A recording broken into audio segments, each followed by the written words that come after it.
Hello everyone, আমি পূজা। তোমরা দেখছো পূজাস লাইফস্টাইল চ্যানেল। এই চ্যানেলে তোমাদের সবাইকে অনেক স্বাগত, অনেক ভালোবাসা। আশা করছি তোমরা সকলে ভালো আছো আর আমরাও ভীষণ ভালো আছি। আজকে হচ্ছে পয়লা বৈশাখ। তো এখন দেখো রেডি হয়ে গেছি, সুন্দর একটা কুর্তি পরেছি নায়রা কাটিংয়ে। তো এখন যাব আমরা নৈহাটির উদ্দেশ্যে রওনা দেবো। তো এখন ছেলেকে রেডি করে নেব, ছেলে আছে কাকিদের বাড়িতে আর বর তো রেডি আছে, মানে আমি রেডি হওয়া বাকি ছিলাম, তো রেডি হয়ে নিলাম। এখন শুধু ছেলেকে রেডি করবো আর ওর জিনিসপত্র নেব, তারপরে বেরিয়ে যাব। তো চলো যাওয়া যাক। ভিডিও শুরুতেই জানাই তোমাদের শুভ নববর্ষ। তোমরা সবাই ভালো থেকো, সুস্থ থেকো। আর দেখো এখানে আমি তো তোজোকে রেডি করব বলে এখানে জামা প্যান্ট সব রেখে দিয়েছি। এবার তোজোকেও দেখো রেডি করিয়ে দিলাম। আর ব্যাগের মধ্যে আর কি নেব, সবই তো তোজোর বললেই চলে, মানে ব্যাগটা নেওয়া ওর জন্যই। তো দেখো এখানে বলতে বলতে আমরা বেরিয়েও গেছি। আর তোজো না সামনে বসে এরকমভাবে যাবে, মানে হচ্ছে ট্যাঙ্কির ওপরে এরকমভাবে ভর দিয়ে দেখো সারা রাস্তা এরকমভাবে এসছে, কোনো দুষ্টুমি করেনি, কিচ্ছু করেনি। তো এই তো আমরা নৈহাটি পৌঁছে গেছি। তো এখানে তো একটা দোকানেই আসার ছিল, আর মেনলি এসেছিলাম হচ্ছে দুজনে মিলে একটু বেরোবো বলে, কারণ অনেক দিন বাইরে কোথাও বেরোনো হয় না। সেই যে আমরা পুরুলিয়া গেছিলাম, তারপর থেকে একেবারে ঘরের মধ্যেই বন্দি। তো বন্দি জীবন থেকে তো সবারই একটু বাইরে বেরোতে, ঘুরতে ইচ্ছে করে। তো সেই জন্যই আজকে বেরিয়েছিলাম, নাহলে আজকে বেরোতাম না, মানে বেরোনোর কোনো কথাই ছিল না। আর তোজোর জন্যও বেরোলাম, যেহেতু ও কোথাও বেরোয় না, তো ওকে একটু আনন্দ দেওয়ার জন্য বেরিয়েছিলাম যে এখান থেকে আবার একটু ফেরিঘাটে যাব।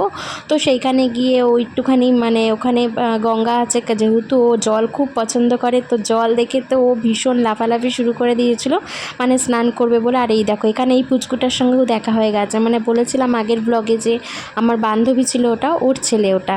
তো দেখো এখানে ফেরিঘাটে আসতে না আসতে কত ভিড়, মানে এখানে তো বেশি ভিড় হয়েছে হচ্ছে বড় মার জন্য, কারণ অনেক আছে বড় মাকে দেখতে আসে, তো এখানে গাড়ি পার্কিং করে, তো এই জন্য আরও বেশি ভিড় হয় ফেরিঘাটে এখন। তো এই দেখো তোজো এখানে কতক্ষণে ও ভাবছে আমাকে ছাড়বে আর আমি জলে নামবো। তো ওর বাবার সাথে তো একদম জলের সামনেই চলে গেছে, আর ওর বাবা জিজ্ঞাসা করছে যে তুমি জলে নামবে, তো এক কথায় রাজি যে হ্যাঁ নামবো, মানে পারলে এখনই স্নান করে। তো দেখো কি সুন্দর, ভয়ও পাচ্ছে না, কিচ্ছু না। আমি তো বাবা গঙ্গার জল দেখলেই ভয় লাগে। আমি জানো তো বন্ধুরা, আগে যখন শিবরাত্রির উপোস করতাম তখন তো গঙ্গায় স্নান করতে হতো, তো আমি না একটা বাড়ি থেকে মগ নিয়ে যেতাম, ঠিক আছে। তো ওই মগ নিয়ে গঙ্গার সামনে বসে বসে স্নান করতাম, যে না বাবা আমি গঙ্গায় যাব না, গঙ্গায় কুমির আছে, আমাকে খেয়ে নেবে। তো যাই হোক ফেরিঘাট থেকে তো পাপড়ি চাট খেয়েছিলাম। পাপড়ি চাট খেয়ে দেখো আমার বরের দোকানের পাশেই একদম লাগোয়া এই দোকানটা, তো ওই কাকুর দোকানে চলে এসেছিলাম। এখানেও হচ্ছে হালকাতা ছিল, মানে হালকাতা বলা ভুল, যেহেতু একদম পাশের দোকান।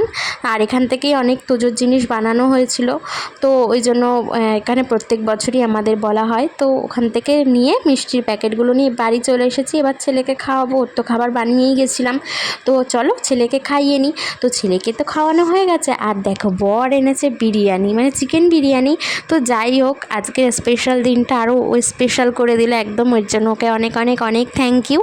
তো আমরা চলো ঝটপট করে খেয়ে নিই। আর ছেলে দেখো আমার সাথে বসবে, মানে ও খাবার ধান্দা করছিল, বুঝলে তো। আর ওকে আমি একদমই এসব ফাস্ট ফুড মানে বাইরের খাবার তো কিচ্ছু দিই না। আর এই দেখো ও আমাকে পটানোর জন্য এখানে ফ্লাইং কিস দিচ্ছে, মানে যা বলছি তাই করছে। তো টাপ্পু তো এখানে লাইটের কাজের জন্য রাত্রিবেলায় বেরিয়েছিল, মানে যেই দোকানগুলোতেও লাইট লাগিয়েছিল, তো সেইখান থেকে ওকে প্যাকেট দিয়েছিল। তো দেখো এখানে ক্যালেন্ডার দিয়েছে, মিষ্টি দিয়েছে, আর একটা সোনপাপড়ির প্যাকেট দিয়েছিল।